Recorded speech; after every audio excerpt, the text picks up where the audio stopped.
Hello students, देखो net practice में laws of motion chapter है। क्वेश्चन नंबर 4 है। देखो which one of the statements is incorrect.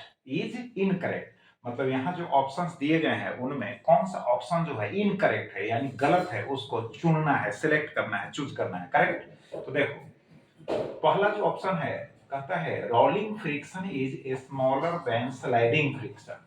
तो रोलिंग फ्रिक्शन जो होता है smaller than sliding friction, sliding friction से रोलिंग फ्रिक्शन छोटा होता है।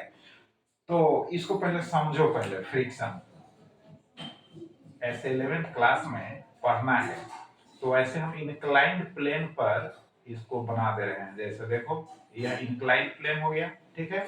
यहाँ पर एंगल ऑफ इंक्लाइनेशन क्या हो गया, थीटा हो गया। अब इस प्लेन पर एक ब्लॉक जो है, एक ब्लॉक है, वुडन ब्लॉक है, ठीक है, वुडन ब्लॉक है। अब वुडन ब्लॉक है, स्लाइड कर रहा है, ठीक है, स्लाइड कर रहा है। तो यहाँ पर वेट का जो कंपोनेंट होगा mg sin थीटा होगा, जो स्लाइडिंग में हेल्प कर रहा है। फ्रिक्शन जो होगा, है ना, यानी इंक्लाइंड प्लेन के पैरेलल जो है वर्क करेगा, फ्रिक्शन हो गया एफ, ये हो गया फ्रिक्शन हो गया, ठीक है। तो इसको हम कहेंगे, है ना, स्लाइडिंग फ्रिक्शन, क्योंकि स्लाइड कर रहा है। अब देखो रोलिंग फ्रिक्शन का मतलब है इंक्लाइंड प्लेन पर ही बनाकर बतला रहे हैं। अब सपोज करो कोई, है ना, सिलेंडर है और स्फीयर भी हो सकता है। तो सिलेंडर है, तो सिलेंडर जो है रोल करता हुआ आगे की ओर आएगा, यानी सिलेंडर, है ना, सिलेंडर जो है रोल करता हुआ नीचे की ओर आएगा। तो यहाँ भी जो वेट का कंपोनेंट होगा वह mg sin थीटा ही होगा, और यहाँ जो फ्रिक्शन होगा वह F होगा। क्लियर। यहाँ फ्रिक्शन हो गया। तो इस फ्रिक्शन को हम कहेंगे कौन सा फ्रिक्शन, यानी रोलिंग फ्रिक्शन कहेंगे, रोलिंग फ्रिक्शन कहेंगे। और यहाँ पर जो फ्रिक्शन है उसको स्लाइडिंग फ्रिक्शन कहेंगे, स्लाइडिंग फ्रिक्शन कहेंगे। क्लियर हो गया। तो यहाँ एंगल ऑफ इंक्लाइनेशन जो है थीटा है, और यह जो है रफ सरफेस है, तभी तो फ्रिक्शन वर्क कर रहा है। बात समझ गए। तो रोलिंग फ्रिक्शन, ए में कहता है rolling friction is smaller than sliding friction. Correct है, रोलिंग फ्रिक्शन जो होगा उसका वैल्यू स्लाइडिंग फ्रिक्शन से छोटा होगा। तो करेक्ट हो गया। सेकंड में कहता है limiting value of static friction is directly proportional to normal reaction. यह जो बी ऑप्शन है, यह जो है फ्रिक्शन का, स्टैटिक फ्रिक्शन का लॉ है। जैसे देखो अब यहाँ पर हम हॉरिजेंटल सरफेस जो है, हॉरिजेंटल यानी रफ हॉरिजेंटल सरफेस है, रफ, स्मूथ नहीं है। स्मूथ जब होगा तो फ्रिक्शन इज इक्वल टू क्या हो जाएगा, जीरो। स्मूथ सरफेस पर फ्रिक्शन जीरो होगा, घर्षण जीरो होगा। तो रफ सरफेस है। अब यहाँ पर एक ब्लॉक को हम प्लेस कर दिए, वुडन ब्लॉक हो गया, ठीक है। अब देखो प्लेस कर दिए तो यहाँ फ्रिक्शन क्या होगा, जीरो। अभी भी फ्रिक्शन जीरो है क्योंकि रेस्ट में है। अब हम इसको, है ना, फोर्स लगाएंगे, स्लाइड कराने की कोशिश करेंगे। तो जब स्लाइड कराने की कोशिश करेंगे और फिर भी यह रेस्ट में ही है, इस पर, है ना, फोर्स लगा रहे हैं फिर भी ये रेस्ट में है, इसका मतलब फ्रिक्शन जो है क्रिएट अब हो चुका है। तो यहाँ हो जाएगा फ्रिक्शन, यहाँ हो जाएगा फ्रिक्शन। और जब यह रेस्ट में है तो इसको हम कहेंगे स्टैटिक फ्रिक्शन कहेंगे, स्टैटिक फ्रिक्शन। अब स्टैटिक फ्रिक्शन का लिमिटिंग वैल्यू का मतलब समझ लो। स्टैटिक फ्रिक्शन का, स्टैटिक जो फ्रिक्शन है उसका लिमिटिंग वैल्यू का मतलब है कि जब यह ब्लॉक जो है, यह ब्लॉक स्लाइड करने की पोजीशन में होगा लेकिन स्लाइड नहीं करेगा। अब लगता है कि यह स्लाइड करने वाला है ना, तो उस, है ना, वैल्यू को, यानी फ्रिक्शन के उस केस में जो फ्रिक्शन का वैल्यू होगा जब यह स्लाइड करने की पोजीशन में होगा, अंतिम छोर पर होगा स्लाइड करने की पोजीशन में, तो उस केस में जो फ्रिक्शन होगा उसको हम, है ना, स्टैटिक फ्रिक्शन का लिमिटिंग वैल्यू कहेंगे, चरम, है ना, मान कहेंगे। तो अब फ्रिक्शन को हम एफ से लिख दिए, एफ हो गया। तो ये जो एफ जो होगा वो प्रोपोर्शनल होगा नॉर्मल रिएक्शन के। अब नॉर्मल रिएक्शन क्या होता है पहले भी हम बतलाए हुए, देखो तुम पढ़ा भी होगा। ऐसे इसका वेट जो है नीचे mg होगा, वेट क्या होगा, mg। तो सरफेस पर, है ना, ब्लॉक ने कितना फोर्स लगाया नीचे, mg। तो सरफेस इसके ऊपर कितना रिएक्शन फोर्स लगा दिया यार, n। समझ गए, n और r भी लिख सकते हैं रिएक्शन फोर्स। तो n जो होगा mg की इक्वल होगा, n क्या होगा, mg के इक्वल होगा, है ना, क्योंकि ब्लॉक जो है ग्राउंड के यानी सरफेस के कांटेक्ट में है, जब कांटेक्ट में है तो n is equal to mg होगा। अब देखो, अब जो फ्रिक्शन फोर्स होगा, जो फ्रिक्शनल फोर्स होगा यानी जो लिमिटिंग, है ना, वैल्यू होगा स्टैटिक फ्रिक्शन का, वह F, है ना, इज प्रोपोर्शनल टू होगा नॉर्मल रिएक्शन फोर्स के। यह है लॉ ऑफ फ्रिक्शन, है लॉ ऑफ फ्रिक्शन, है घर्षण का नियम है। तो F इज प्रोपोर्शनल टू हो जाएगा n, और इसको लिख सकते हैं F इज इक्वल टू, यहां पर लिख सकते हैं F इज इक्वल टू होता है म्यू n। अब म्यू क्या होता है, म्यू जो होता है ना, कोफिशिएंट ऑफ फ्रिक्शन होता है, म्यू कोफिशिएंट ऑफ फ्रिक्शन हो गया, म्यू क्या हो गया, कोफिशिएंट ऑफ फ्रिक्शन हो गया, कोफिशिएंट ऑफ फ्रिक्शन हो गया, म्यू को हम कहते हैं कोफिशिएंट ऑफ फ्रिक्शन यानी घर्षण गुणांक। तो अब देखो, तो बी, है ना, जो ऑप्शन है वह भी करेक्ट हुआ, बी जो है वह भी करेक्ट हुआ। अब सी पर देखते हैं, frictional force opposes the relative motion, frictional जो फोर्स है ना, रिलेटिव मोशन का अपोज करता है, विरोध करता है, बात तो सही है। फ्रिक्शन जो है always opposes the relative motion, relative motion का यह हमेशा विरोधी तो करता है, तो यह भी करेक्ट है। अब डी को देखते हैं, coefficient of sliding friction has dimensions of length. अब कहता है कोफिशिएंट ऑफ स्लाइडिंग फ्रिक्शन, अरे कोई भी फ्रिक्शन होगा उसका कोफिशिएंट जो होगा, किसी भी, है ना, फ्रिक्शन का कोफिशिएंट जो होगा उसका डायमेंशंस लेंथ के इक्वल हो ही नहीं सकता है। अब जैसे देखो यहाँ पर स्लाइडिंग फ्रिक्शन हो चाहे रोलिंग फ्रिक्शन हो, उससे कोई लेना देना नहीं। म्यू इज इक्वल टू क्या हो जाएगा, म्यू इज इक्वल टू हो जाएगा एफ बाई होगा एन।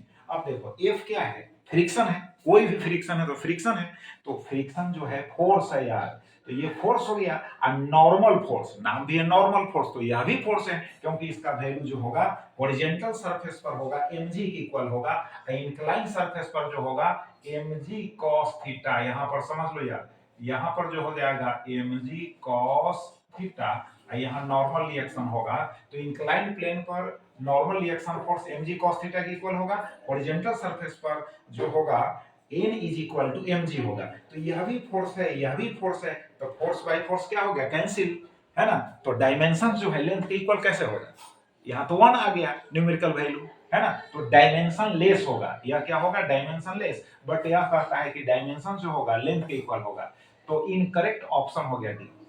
क्लियर हो गया। चलो नेक्स्ट क्वेश्चन देखते हैं।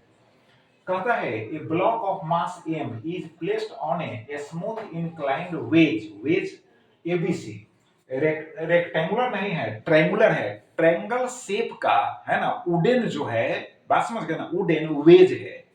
अब ऐसे बनाते हैं, जैसे देखो इस तरह से बनाते हैं, यहां पर यह हो गया A B C, A B C, wedge इसको बोलेंगे, क्या बोलेंगे, wedge, A B C, triangle, है ना, शेप का है। अब देखो ऑफ इंक्लाइनेशन थीटा, यहां पर इंक्लाइनेशन क्या है, थीटा है, फिगर दिया हुआ है। The wedge is given an acceleration A, wedge को एक्सेलरेशन दिया जाता है, इसका मतलब है कि इसको एक्सेलरेशन ऐसे हम देते हैं स्मॉल ए, है ना, इसको पुश करते हैं, ये ग्राउंड पर रखा हुआ है, ठीक है, ग्राउंड पर रखा हुआ है, और इस पर एक्सेलरेशन हम कितना दे रहे हैं, ए, राइट, राइट, समझ गए, लेफ्ट नहीं राइट में। अब कहता है the relation between a and theta for the block, the relation between a का मतलब एक्सेलरेशन हो गया, थीटा इंक्लाइनेशन हो गया, तो ये थीटा, है ना, रिलेशन बनाना है किसके लिए, for the block to remain stationary on the wedge, यानी इस पर एक ब्लॉक भी रखा हुआ है, क्वेश्चन कह रहा है इस पर एक ब्लॉक भी रखा हुआ है, और वह जो है स्टेशनरी हो, मतलब ब्लॉक जो इस पर रखा हुआ है वेज पर, वह स्टेशनरी हो, उसके कंडीशन में आपको थीटा एंड एक्सेलरेशन में रिलेशन, है ना, शो करना है, कौन सा करेक्ट होगा। अब देखिए झोपड़ी बनाना हो तो जल्दी बन जाएगा, महल बनाने में तो समय लगेगा, तो नीट में जो क्वेश्चन पूछता है ना, बात समझ गए, तो उसमें वजन होता है, वजन मतलब वेट नहीं यार, थोड़ा डिफिकल्ट होता है। अब डिफिकल्ट को हम इजी बना देंगे, तो इसको समझने के लिए आपको सबसे पहले समझना होगा inertial frame, non inertial frame, अगर नहीं पढ़ा होगा तो हम समझा दे रहे हैं। पहले समझो फ्रेम ऑफ रिफरेंस क्या होता है? फ्रेम ऑफ रेफरेंस पहले समझ लो इसको। फ्रेम है ना, frame of reference, frame of reference. Frame of reference का मतलब हुआ कोई बॉडी है, ठीक है, अगर वह रेस्ट में है चाहे वह मोशन में है, ठीक है, उसको हम देखते हैं तो हम जहां से देखते हैं, हम जहां से ऑब्जर्व करते हैं, ठीक है, जहां से हम उस वस्तु को ऑब्जर्व करते हैं, है ना, देखते हैं, समझते हैं, उसके स्टेट को समझते हैं, यानी अवस्था को समझते हैं, उस जगह को, उस स्थान को, उस प्लेस को हम कहते हैं फ्रेम ऑफ रेफरेंस। आप समझ गए? तो फ्रेम ऑफ रेफरेंस कोई ऐसा नहीं, बॉडी नहीं है यार, स्थान है, प्लेस है जहां से हम देखते हैं। अब समझ गए? अब है कि यह भी टू टाइप्स होता है। एक होता है इनर्शियल, इनर्शियल फ्रेम, इनर्शियल होता है फ्रेम, और दूसरा होता है नॉन इनर्शियल, दूसरा होता है non inertial, inertial, non inertial frame होता है। बात समझ गए? तो इनर्शियल का मतलब क्या हुआ? इनर्शियल जो फ्रेम होगा उसमें एक्सेलरेशन जो होगा जीरो होगा। इनर्शियल फ्रेम में क्या होगा? एक्सेलरेशन इज इक्वल टू होगा जीरो। इसका मतलब है कि Newton's first law holds good, यानी न्यूटन का फर्स्ट लॉ जो है ना, एप्लीकेबल है किसमें? इनर्शियल फ्रेम में, जिसमें एक्सेलरेशन है ही नहीं। अब न्यूटन्स फर्स्ट लॉ क्या कहता है? न्यूटन्स फर्स्ट लॉ कहता है कि अगर कोई बॉडी, ठीक है, रेस्ट में है तो, है ना, वो रेस्ट में कब तक रहेगा? जब तक कि उस पर कोई एक्सटर्नल फोर्स अप्लाई ना हो सके, ठीक, तब तक तो रेस्ट में रहेगा, तो इनर्शियल फ्रेम हो गया। अदरवाइज अगर वह स्ट्रेट लाइन में कांस्टेंट वेलोसिटी से मूव कर रहा है, ठीक है, तो उसी वेलोसिटी से मूव करेगा कब तक? जब तक कि, है ना, उस पर कोई एक्सटर्नल फोर्स अप्लाई ना हो। क्लियर? तो इसको कहेंगे हम, है ना, इनर्शियल फ्रेम। यानी इनर्शियल फ्रेम का मतलब न्यूटन्स फर्स्ट लॉ कह रहा है कि acceleration is equal to zero, acceleration is equal to zero, तभी ना रेस्ट में बॉडी है और तभी ना कांस्टेंट वेलोसिटी से मूव कर रहा है। या तो रेस्ट में होगा ना तो कांस्टेंट वेलोसिटी से मूव करेगा, तो एक्सेलरेशन का वैल्यू क्या होगा? जीरो, क्योंकि फोर्स अप्लाई करेंगे तभी ना एक्सेलरेशन क्रिएट होगा। बात समझ गए? तो इसमें acceleration zero, but non inertial जो फ्रेम होगा, समझ गए, उसमें एक्सेलरेशन जीरो नहीं होगा, एक्सेलरेशन जीरो नहीं होगा। तो अब देखो, अब क्या करना है कि यहां तो एक्सेलरेशन दिया जा रहा है, यहाँ वेज में एक्सेलरेशन दिया जा रहा है, तो यह हो जाएगा नॉन इनर्शियल फ्रेम। यहाँ जो क्वेश्चन होगा यह हो जाएगा नॉन इनर्शियल फ्रेम, इनर्शियल, है ना, फ्रेम। तो नॉन इनर्शियल फ्रेम का क्वेश्चन है, तो इसको कैसे सोल्व करें? थोड़ा कॉम्प्लेक्स है। तो देखो यार, एक बात याद रखो, जब नॉन इनर्शियल फ्रेम का क्वेश्चन होगा तो हम क्या करेंगे कि हम उस फ्रेम में ही चले जाएंगे, हम उस नॉन, है ना, यानी जो ऑब्जर्वर है ना, उसको बैठा देंगे हम उस फ्रेम में। तो जब फ्रेम में बैठेगा तो उस, है ना, उस नॉन इनर्शियल फ्रेम जो एक्सेलरेटेड होगा उसका एक्सेलरेशन उसको पता नहीं चलेगा। बात समझ गए कि नहीं? उसका एक्सेलरेशन उसको पता नहीं चलेगा। तो क्या करना होगा कि तब जितना एक्सेलरेशन उस नॉन इनर्शियल फ्रेम का होगा, बात समझ गए, उतना ही एक्सेलरेशन, उतना ही एक्सेलरेशन क्या करना होगा, यानी उतना ही एक्सेलरेशन उस ब्लॉक के मास में गुना करके अपोजिट में लगा देना होगा। मतलब उतना ही एक्सेलरेशन, यानी एक्सेलरेशन यहाँ ए है, अब इस पर रखा हुआ ब्लॉक क्या है? इसका मास हो गया एम, तो इतना ही एक्सेलरेशन इस ब्लॉक के मास में गुना कर देना होगा, तब तो फोर्स बन जाएगा। अपोजिट में लगा देना होगा, किस पर? ब्लॉक पर लगा देना होगा। बात समझ गए? तो चलो, अब जितना फोर्स इस डायरेक्शन में लगेगा वह फोर्स हो जाएगा m इंटू ए। क्या हो जाएगा? m इंटू ए। अब सपोज करो कि वेज है, तो वेज का मास है कैपिटल एम, वेज का मास क्या है? कैपिटल एम है, और उस पर जो ब्लॉक रखा हुआ उसका मास स्मॉल एम है। तो इस डायरेक्शन में अपोजिट में जो, है ना, एक्सेल, इसके एक्सेलरेशन में, वेज के एक्सेलरेशन में इस ब्लॉक के मास से मल्टीप्लाई करके इस ब्लॉक में अपोजिट में लगा दिए, तो ये तो एक्चुअली फोर्स हो गया। अब क्या हो गया? ये मास इनटू एक्सेलरेशन तो फोर्स होता है, तो इस फोर्स को कहेंगे हम, इस फोर्स को कहेंगे स्यूडो फोर्स, स्यूडो, है ना, इस फोर्स को कहेंगे स्यूडो फोर्स। समझ गए? यह स्यूडो फोर्स कहलाता है। स्यूडो फोर्स का मतलब हुआ इमेजिनरी फोर्स हुआ यार, रियल फोर्स नहीं है। प्रॉब्लम को सोल्व करने के लिए हम यूज करते हैं। बात समझ गए कि नहीं? अब देखो तो स्यूडो फोर्स इधर हो गया। अब यहां पर क्या करना है कि इंक्लाइंड प्लेन पर इसका तो वेट नीचे होगा ना, इसका जो वेट होगा नीचे होगा, तो वेट नीचे होगा, ऐसे दिखा देते हैं। यह इसका वेट हो गया mg, एक कंपोनेंट होगा बतला रहे हैं, ये तो नॉर्मल रिएक्शन फोर्स हो गया, और यहां पर जो हो जाएगा ये एंगल थीटा, क्योंकि थीटा है तो यहां भी थीटा होगा, तो ये हो जाएगा, यहाँ स्पेस चूंकि कम है तो यहां पर हम लिख देते हैं mg cos थीटा होगा। कितना होगा, ये जो कंपोनेंट होगा mg का mg cos थीटा होगा, और इधर जो कंपोनेंट होगा वह हो जाएगा mg sin थीटा। mg क्या होगा, sin थीटा, तो इसको लिखने की जरूरी नहीं है, आप ऐसे ही समझ लो, ठीक है।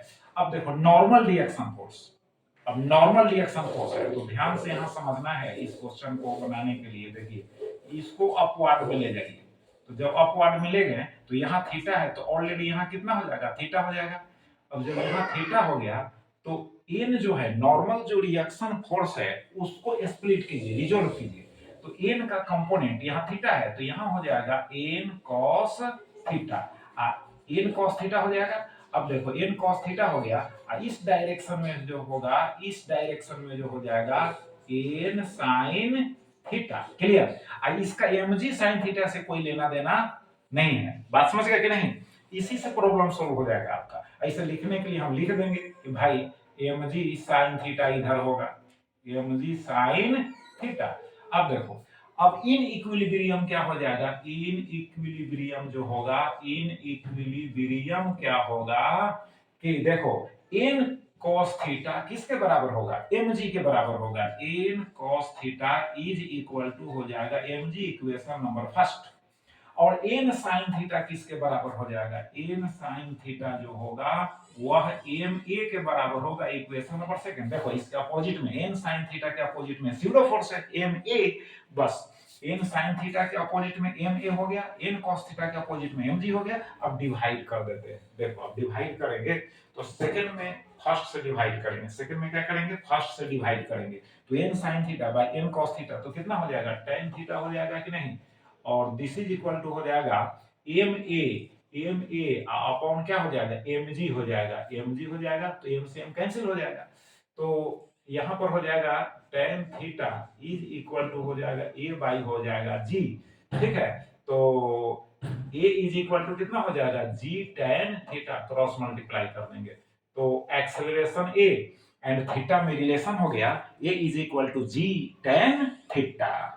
अब देखो थोड़ा कॉम्प्लेक्स क्वेश्चन तो है। अब अगर आप स्यूडो फोर्स के बारे में पहले से नहीं पढ़े हैं तो हो सकता है समझ में उतना नहीं आया होगा, फिर अगेन ऐसा टॉपिक आएगा तो फिर हम इसको डिस्कस करेंगे। अदरवाइज स्यूडो फोर्स को स्पेशली हम एक वीडियो बनाकर आपको समझा देंगे, बात समझ गए। तो अब इसको है ना, इसको भी रिवाइज करो, इसको भी रिवाइज करो। Thank you.